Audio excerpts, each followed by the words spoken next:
Alhamdulillahilladzi hadana lihadza wa ma kunna linahtadiya laula an hadanallah subhanaka la ilma lana illa ma 'allamtana innaka antal alimul hakim. Rabbi shrah li sadri wa yassir li amri wahlul 'uqdatam min lisani yafqahu qawli. Allahumma salli wa sallim ala sayyidina Muhammadin miftahi bab rahmatillah adada ma fi ilmillah salatan wa salaman daimaini bidawami mulkillah wa ala alihi wa sahbihi ajma'in, amma ba'du.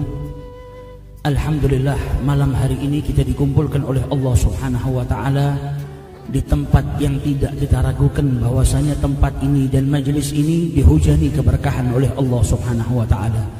Dan semoga kita yang duduk di majelis ini tak seorang pun terkecuali mendapatkan keberkahan tersebut, mendapatkan rahmat tersebut, dan tidak berdiri dari majelis ini terkecuali mendapatkan bagian ampunan dari Allah subhanahu wa ta'ala. Amin ya rabbal alamin.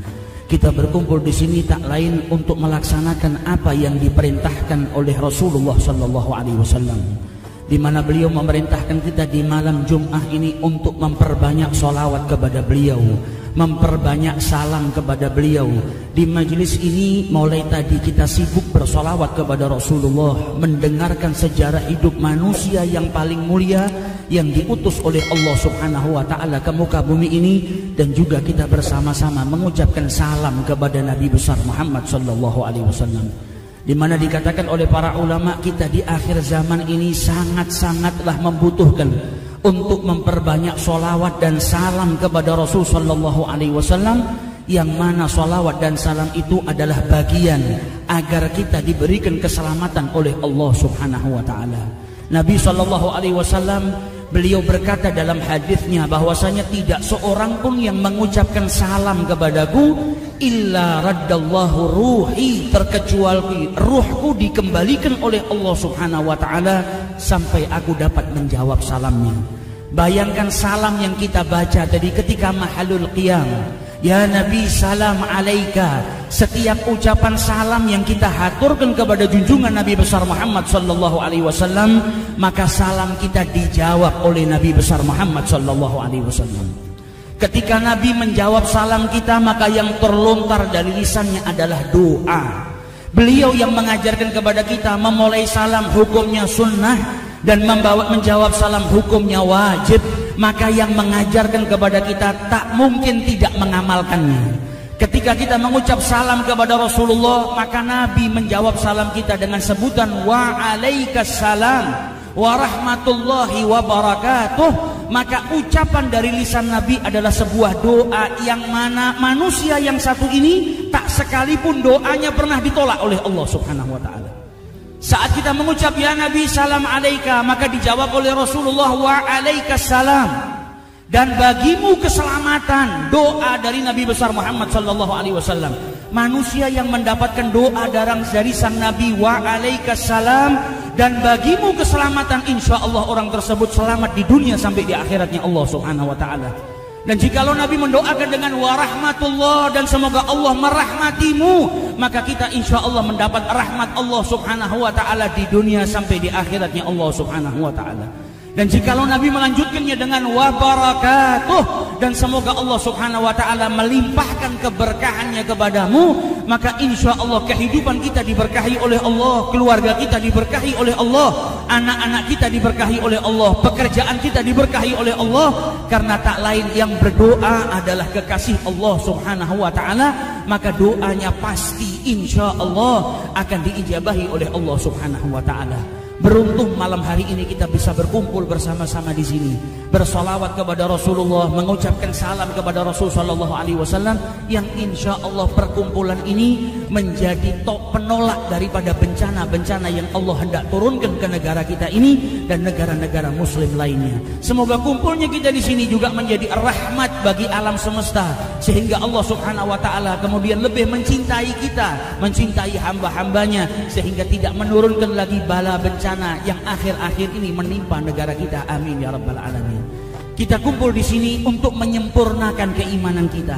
Hadirnya kita di sini tak lain adalah upaya agar kita bisa mendapatkan keimanan yang sempurna, keimanan yang tinggi dengan mencintai Rasulullah sallallahu alaihi wasallam.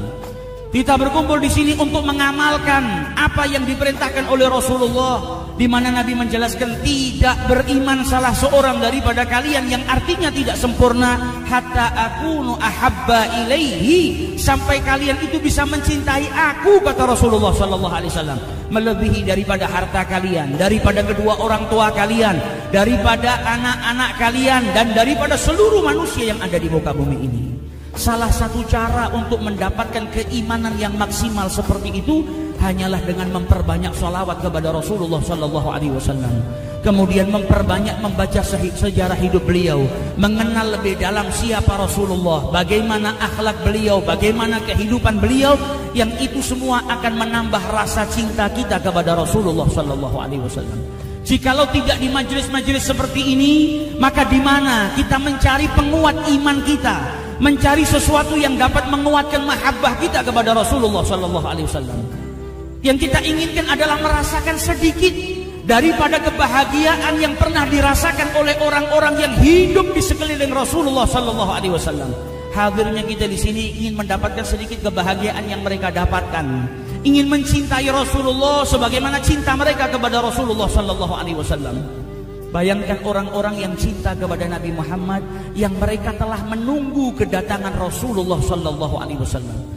Ketika beliau hijrah dari Mekah ke Madinah, mereka sebelumnya tidak pernah terbayang manusia yang paling mulia di muka bumi ini, kekasihnya Allah, suatu saat akan dipindahkan oleh Allah dari kota kelahiran yang paling ia cintai, yaitu Mekah Al-Mukarramah, ke negara mereka atau desa mereka, Madinah Al-Munawwarah. Ketika sang Nabi keluar dari rumahnya, perjalanan jauh yang beliau lalui dan beliau singgah di dalam gua, orang-orang Madinah setiap hari telah menunggu kedatangan Rasulullah sallallahu alaihi wasallam. Mereka bukan hanya orang-orang yang beriman, tapi melainkan mereka adalah orang-orang yang telah mengisi keimanannya, menghias keimanannya, memenuhi hatinya dengan mahabbah kepada Rasulullah sallallahu alaihi wasallam. Mus'ab ibnu Umair, seseorang yang diutus oleh Rasulullah ke Madinah, tidak hanya mengajak orang-orang Madinah untuk beriman dan mengejarkan syariat Allah, akan tetapi juga mengajarkan kepada orang-orang Ansar untuk mencintai nabinya melebihi daripada kecintaan mereka kepada harta dan keluarganya.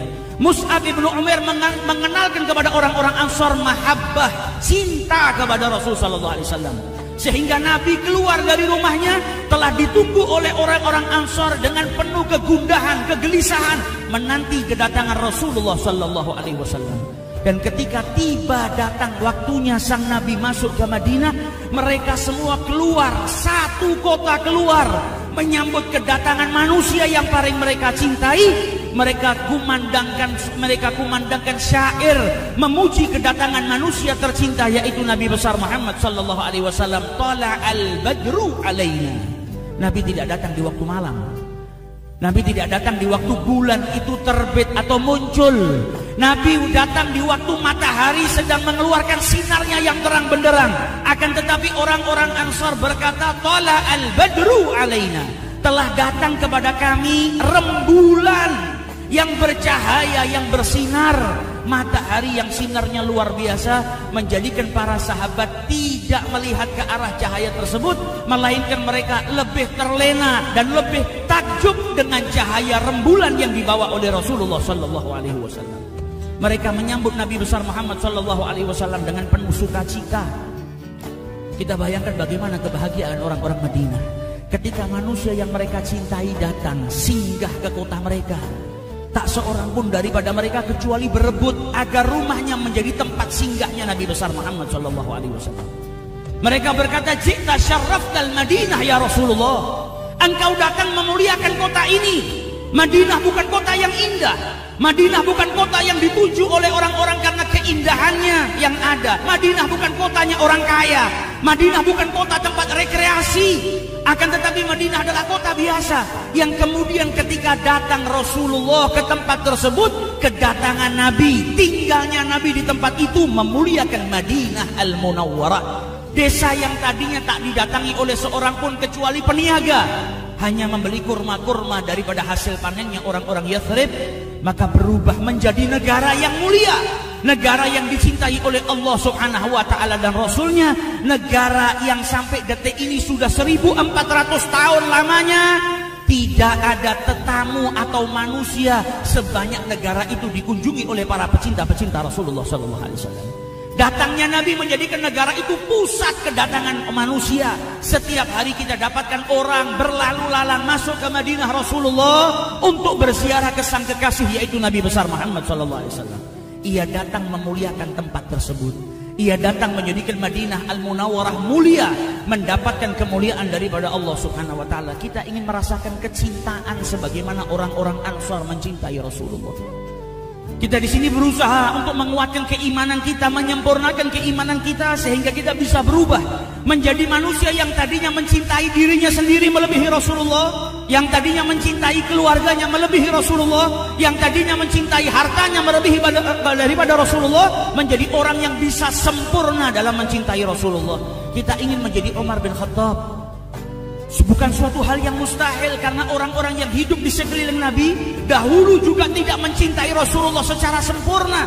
Bahkan Sayyidina Umar ketika mengatakan, aku mencintai diriku melebihi daripada engkau ya Rasulullah, maka Nabi mengingatkan, la yu'min ahadukum, tidak beriman, tidak sempurna keimanan salah seorang daripada kalian sebelum ia bisa mencintai aku melebihi daripada apapun.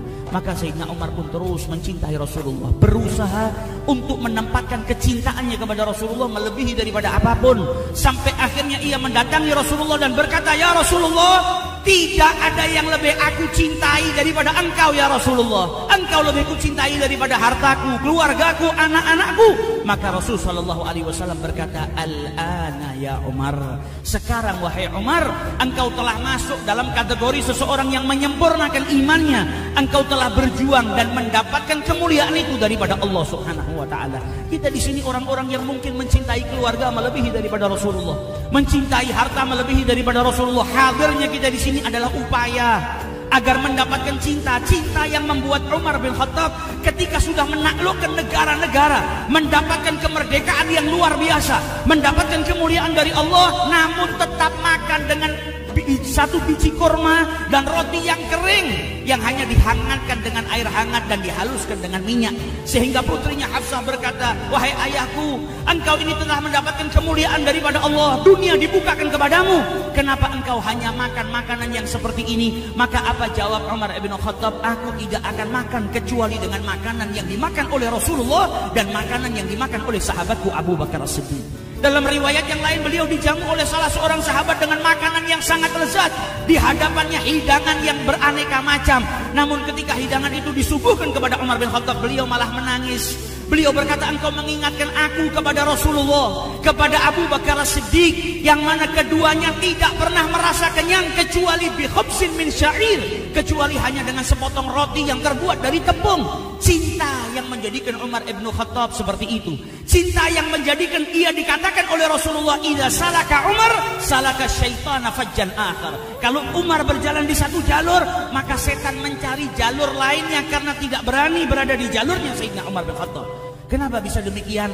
Karena hatinya dipenuhi kepada mahabbah kepada Allah dan mahabbah kepada junjungan Nabi besar Muhammad SAW. Kita lihat orang-orang yang ada di sekeliling Rasulullah, mereka berjuang untuk cinta dan mereka mendapatkan derajat tersebut. Mus'ab ibn Umair, orang yang hidup bergelimang harta, ia tinggalkan hartanya. Ibunya mengancam, tidak mau makan dan akan meletakkan dirinya di bawah terik matahari. Kecuali Mus'ab ibn Umair mau kembali ke ajaran nenek moyangnya, maka Mus'ab tidak mempedulikan apapun ancaman yang datang daripada ibunya. Ia tetap berjuang untuk mencintai Rasulullah dan mengikuti Rasulullah Sallallahu Alaihi Wasallam. Abu Bakar As-Siddiq yang kita tahu mengorbankan jiwanya, raganya, keluarganya, hartanya untuk Nabi besar Muhammad Sallallahu Alaihi Wasallam, itu semua nggak bisa mereka lakukan kecuali atas dasar cinta, mahabbah yang menjadikan mereka orang-orang yang mulia dan mendapatkan kemuliaan daripada Allah Subhanahu Wa Taala. Sayyidina Utsman ibn Affan ketika memakai pakaian dan pakaiannya diangkat sedikit daripada kakinya, maka para sahabat bertanya, "Alla ansalta ya Utsman? Apakah engkau tidak mau menurunkan sedikit pakaianmu?" Maka apa jawab Utsman ibn Affan? Manusia yang di hatinya terdapat kecintaan kepada Rasulullah, hakadza kana yalbasu Rasulullah. Seperti inilah Rasulullah SAW memakai pakaiannya. Mereka tidak berbuat apapun terkecuali karena Rasulullah dan mengikuti Rasulullah SAW. Sayyidina Ali bin Abi Thalib ketika naik ke tunggangannya, maka beliau membaca doa safar, doa naik ke atas tunggangan. Subhanalladzi sakharana hadza, sampai doa itu selesai kemudian beliau tersenyum. Tanpa sebab beliau tersenyum. Ditanya oleh para sahabat, mengapa engkau tersenyum wahai Ali? Maka dijelaskan oleh Sayyidina Ali, ketika Rasulullah membaca doa ketika naik ke tunggangannya, maka setelah berdoa beliau tersenyum. Maka kita dapatkan para ulama yang mengumpulkan doa-doa Rasulullah ketika kita baca doa al-marqub, doa seseorang yang naik ke tunggangan. Ketika selesai doa maka dijelaskan thumma al-ibtisab lil ittiba, thumma at-tabassam lil ittiba. Setelah itu tersenyumlah untuk mengikuti sunnahnya Rasulullah SAW. Apapun yang dilakukan sama Nabi SAW menjadi sesuatu yang harus dia lakukan. Bahkan Sayyidina Abdullah ibnu Umar bin Khattab radhiyallahu taala anhu ketika berjalan bersama para sahabatnya, maka beliau berhenti di suatu tempat dan beliau berkata apa? Tunggulah aku ingin pergi ke arah sana dan menunaikan hajatku. Para sahabatnya berkata, ya Abdullah, tidak jauh dari tempat ini ada tempat yang lebih afdol supaya engkau bisa buang hajat dengan enak. Ada tempat yang lebih bersih, lebih baik daripada engkau pergi ke sana. Maka beliau katakan tidak, karena suatu ketika dahulu aku pernah berjalan dengan Rasulullah. Ketika sampai di tempat ini maka beliau pergi ke arah sana untuk menunaikan hajatnya, dan aku ingin berdiri di tempat di mana Rasulullah menunaikan hajatnya. Mahabbah yang menjadikan mereka melakukan apapun yang dilakukan oleh Rasulullah SAW. Berusaha untuk meneladani Nabi besar Muhammad SAW. Seseorang yang tidak punya cinta, ia bisa jadi beritibak melakukan apapun yang dilakukan oleh kekasihnya. Namun ketika itibaknya didasari oleh rasa cinta, maka ia akan melakukan apapun untuk mendapatkan keridhaan kekasihnya. Namun yang tidak punya rasa cinta bisa jadi mengikuti seseorang karena takut, bisa jadi mengikuti seseorang karena rasa terpaksa.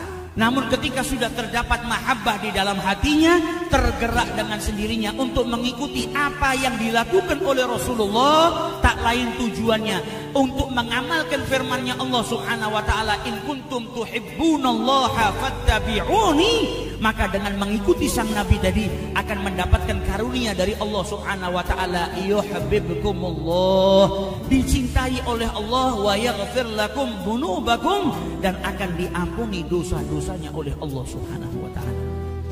Ini yang perlu kita tingkatkan. Hadirnya kita di sini adalah sebuah perjuangan agar kita bisa menambah rasa cinta kita kepada Rasulullah, bisa menyerahkan diri kita, harta kita, bahkan bisa berkorban sebagaimana pengorbanan para sahabat-sahabat Rasulullah yang mereka tidak peduli dengan nyawanya, rela wafat, rela meninggal dunia demi Nabi besar Muhammad SAW. Kalau bukan tidak seperti majelis ini maka tidak akan bertambah.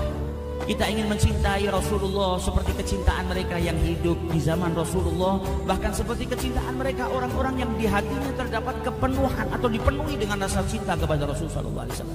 Kita ingin merasakan cintanya Thauban yang tidak bisa berpisah sesaat pun dengan Rasulullah, yang ketika pulang ke rumahnya ia disibukkan dengan pemikiran apa? Kalau saya diletakkan oleh Allah di dalam surga yang berbeda dengan surganya Rasulullah, kalau saya dimasukkan ke dalam surga, pastilah surga saya yang paling rendah dan surganya Rasulullah paling tinggi karena beliau kekasihnya Allah. Bagaimana kalau sampai di surga saya tidak bisa berjumpa dengan Rasulullah SAW? Bahkan di dalam surga sesuatu yang nikmat yang beliau pikirkan apa? Rasulullah SAW.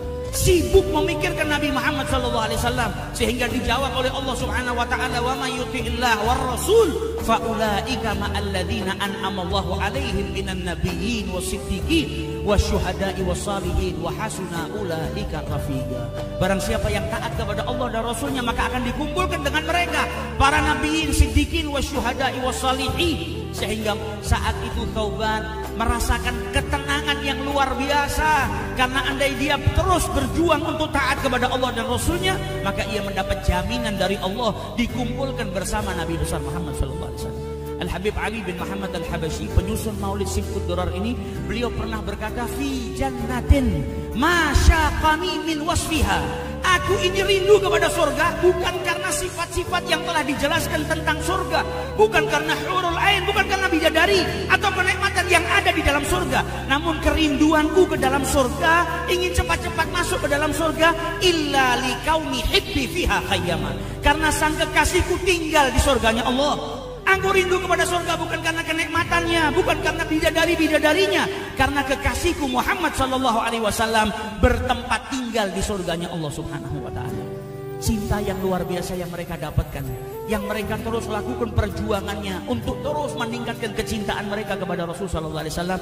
Ini yang kita harapkan keluar dari majelis ini, kita mendapatkan perubahan. Yang tadinya cinta kepada Rasulullah semakin mencintai, yang belum cinta bertambah kecintaannya kepada Rasul sallallahu alaihi wasallam, dan semoga harapan yang ada dalam hati ini tidak disia-siakan oleh Allah Subhanahu wa taala. Tidak dikeluarkan dari majelis ini kecuali kita menjadi orang-orang yang bisa mencintai Rasulullah dengan hakikatul mahabbah, bisa mencintai Allah dengan hakikatul mahabbah, bisa mengerjakan sunnah-sunnahnya Rasulullah, meneladani Rasulullah dengan mahabbah, dengan cinta yang penuh, sehingga kecintaan kita dibalas dengan kecintaan Allah Subhanahu wa taala. Amin ya rabbal alamin wal alamin.